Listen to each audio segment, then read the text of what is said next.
There's something strange about Daredevil Born Again. It's not bad. In fact, there are parts of it that are genuinely exciting.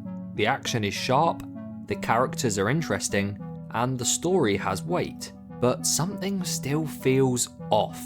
For many fans, this version of Daredevil just doesn't feel like the Daredevil we came to love on Netflix. And today, we're going to explore why. Let's start with the most obvious shift. The absence of Karen Page and Foggy Nelson, the emotional backbone of the original series. Their dynamic with Matt Murdock gave the Netflix version a grounded humanity. It wasn't just about Daredevil versus Kingpin, it was about Matt struggling to balance his vigilante life with his real one. In Born Again, their presence is reduced to mere moments. Their absence leaves a void, not just in Matt's personal world, but in the emotional stakes of the show.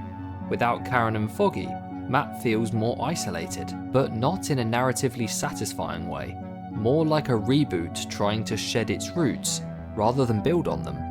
Then there's the law firm. Instead of Nelson, Murdock and Page, we now have a new setup.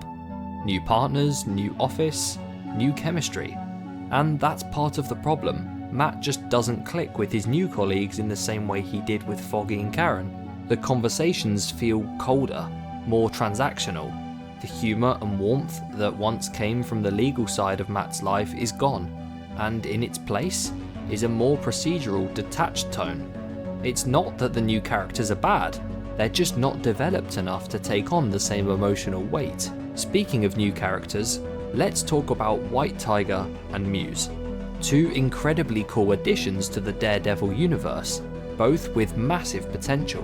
White Tiger brings energy to the screen, and Muse is haunting, a villain who could have rivaled the best of the Netflix rogues, but the show simply doesn't give them enough time. Instead of letting these characters breathe and grow, they are slotted into the story as side pieces. You can't help but wonder what could have been if they had more time to focus on these characters. But while new characters were rushed, the show still managed to shine in other places. One standout is the new theme. It's bold, it's fresh, and it somehow captures that darker street level energy that Daredevil fans crave. It's not just a remix of the Netflix theme, it's a statement that this is a new era, and musically that works. It's one of the few times the rebooted feel actually helps the show. The intro sets the tone, and for a moment you believe this version might just work. Another major highlight is Vincent D'Onofrio's return as Kingpin, now transformed into the mayor of New York City. That's a huge shift for his character, and it adds a fascinating new layer to the story. Wilson Fisk has always been terrifying in the shadows, but now he has real power. His relationship with Vanessa is also more complex this time around. She's no longer the moral compass trying to pull him away from the crime. Now she's in on it too. That change makes Fisk more dangerous than ever, and D'Onofrio absolutely delivers again. And of course, we have to mention the Punisher. Frank Castle's cameo was a highlight. Not because of the nostalgia, but because of how grounded and how brutal he is. Jon Bernthal slides back into the role like he never left. His scenes carry a weight that reminds you just how intense the Netflix era was. But again, like so many elements of Born Again, it felt too brief. A taste of something more, without the follow-through. When you put all these pieces together, it becomes clear why Born Again doesn't quite feel like Daredevil. It's trying to strike a balance between honouring the old and building something completely new.